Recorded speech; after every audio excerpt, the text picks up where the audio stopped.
ஒரு காட்ஃபாதர்னு ஒரு படங்க, குறும்படம், ஷார்ட் ஃபிலிம்னு வாட்ஸ்அப்பில் வருதில்ல, பார்த்துட்டு நான் ரொம்ப ஆச்சரியப்பட்டு போனேன். காட்ஃபாதர் சுருக்கமாக இருந்ததை சொல்கிறேன்.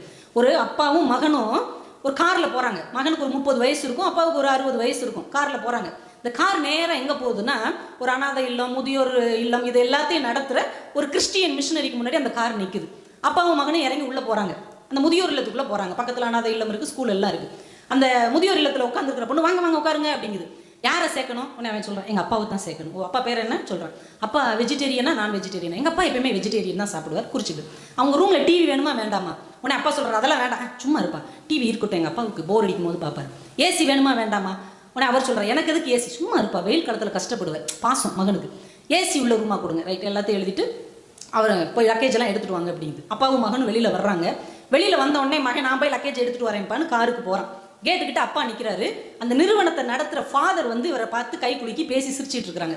லக்கேஜை எடுத்துகிட்டு வர்றான் மகன். அப்பா குடுறா, என் லக்கேஜ் தானே, நான் போய் வச்சுக்கிறேன்ட்டு அவர் வாங்கிட்டு உள்ளே போயிடுறாரு.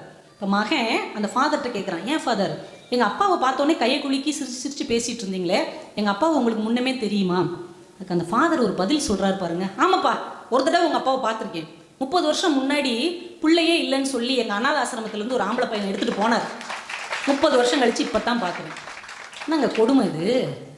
அனாதை பயலை எங்கேருந்து எடுத்துகிட்டு வந்தாரோ அதே இடத்துல அவர் அனாதையை விட்டுட்டு போகிறான் பாருங்க. ஆனால் இந்த 30 வருஷமும் அவர் சொல்லலை, நீ தாண்டா அனாதைன்னு அவர் சொல்லலை. அப்படிப்பட்ட அப்பாவை கொண்டு போய் அவன் விட்டான் பாருங்க. அப்பானா என்ன சாதாரணமான விஷயமாங்க?